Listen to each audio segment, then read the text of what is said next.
আছেন সবাই যারা বাংলাদেশ বন্ধু তারাই বাংলাদেশে থাকবেন এবং এই বাংলাদেশে সুষ্ঠু নির্বাচন প্রক্রিয়ার মধ্য দিয়ে তারা পজিটিভ একটি কম্পিটিশনের ভিতর দিয়ে বাংলাদেশে শাসন প্রতিষ্ঠা করবেন, বাংলাদেশের জনগণের বৈষম্য বিরোধী এবং ইনসাফমূলক একটি শাসন ব্যবস্থা কায়েম করবেন। বিএনপি জামাত নির্বিশেষে যত রাজনৈতিক দল আছে, ছাত্র সংগঠন আছে, ছাত্ররা আছে, শ্রমিক। আসসালামু আলাইকুম। আন্তরিক শুভেচ্ছা এবং অভিনন্দন সকলের প্রতি। উপদেষ্টা মাহফুজকে নিয়ে কিছু কথা বলার জন্য আজকের মূলত হাজির হওয়া। সুধী এবং শ্রোতা, 1971 সালে যখন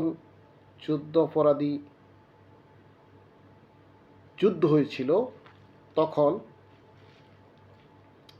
যুদ্ধের পরবর্তী যে সংজ্ঞা, যুদ্ধ অপরাধ করেছিল পাকিস্তানি সেনারা। সহযোগিতার জন্য 73 সালে ট্রাইব্যুনাল মামলা, বিচার এবং সাজা হয়েছে। মোট মামলার সংখ্যা 37,471টি। বিচার হয় 2,884টি, সাজা হয় 752টি। এবং বাকশাল কর্তৃক বঙ্গবন্ধু যেই ক্ষমা করা হয়েছে 36,400 জনকে, সাজাপ্রাপ্ত আসামিকে। ক্ষমাপ্রাপ্ত আসামির কোনো তালিকা জামাত নেতাদের কেউ ছিল না।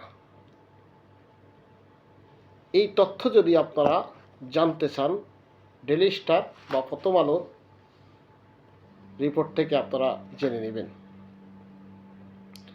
কেন কথাগুলো বললাম? 24-এর যে গণ আন্দোলন হয়েছে, সেই আন্দোলন থেকে কথিত এক মাস্টার মাইন্ড এখন গুরুত্বপূর্ণ মন্ত্রণালয়ে দায়িত্বপ্রাপ্ত, তথ্য মন্ত্রণালয় যিনি দায়িত্ব পেয়েছেন, এই মাহফুজ উদ্ভট 92টি তথ্য দিয়ে কয়দিন পরেই ফেসবুকের মধ্যে লেখালেখি করে। সরকারি দায়িত্বপ্রাপ্ত একজন উপদেষ্টা হিসাবে এরকম উদ্ভট ফেসবুকে লেখালেখি করার এখতিয়ার আছে কিনা আপনাদের কাছে জানতে চাই। একের পর এক বিএনপি নিয়ে, জামাত নিয়ে, যুদ্ধ অপরাধী নিয়ে, যে যুদ্ধ অপরাধীর মামলার দায়, এক কথায় শেখ হাসিনা পালিয়ে যেতে বাধ্য হয়েছে, সেই কথা বারবার এই মাহফুজ উচ্চারণ করছে। সরকারের এরকম একটা মন্ত্রণালয়ে দায়িত্বপ্রাপ্ত একজন উপদেষ্টা হিসাবে তার এখতিয়ার কতটুকু আছে? তো এই কথা বলার আগে মাহফুজের অবশ্যই উপদেষ্টা হিসাবে চিন্তা ভাবনা করা উচিত ছিল। কারণ যেখানে শেখ হাসিনা এই রাজাকার গর্বিত একটা শব্দ বলার কারণে ভারতে পালিয়ে যেতে বাধ্য হয়েছে,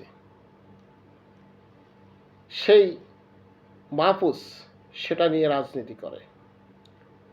প্রিয় শ্রোতা, যখন নাহিদ, সাজ্জিদ, মাহফুজ সকলের যখন একেবারে অনুপযোগী, তখন হাসনাত আবদুল্লাহর ডাকে এদেশের ইসলামপন্থীরা, ইসলামী ছাত্র শিবির, জামাত ইসলামী, ইসলামী আন্দোলন এবং গণপরিষদ, এবি পার্টি সহ অনেকগুলো রাজনৈতিক আন্দোলন যোগ দেওয়ার পরেই তাদের সফলতা।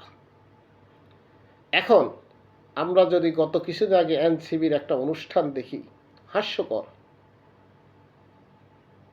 হাস্যকর এই জন্য বলছি যে স্টেজে যেই নেতারা বসে আছে, সামনে সারিতে হয়তো 50-60 জন শ্রোতা নাই।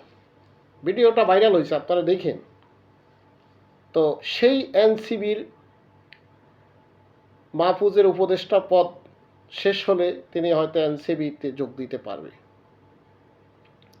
অবশ্যই এই মাহফুজের কথায় জামাত ইসলাম কর্ণপাত করে না।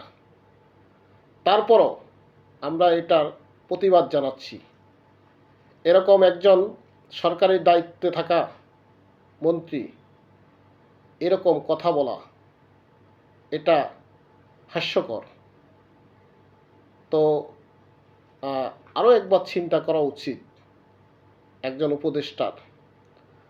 এবং তিনি অবশ্য ডিলিট করেছেন, তিনি ভয় পেয়েছেন কিনা জানি না, তবে কথা বলা এবং লেখালেখি করার সক্ষমতা হাসিনা যেই আসপদ্দা দেখাতে পারেনি, এই 24-এ যারা কথিত মাস্টার মাইন্ড তারা এরকমের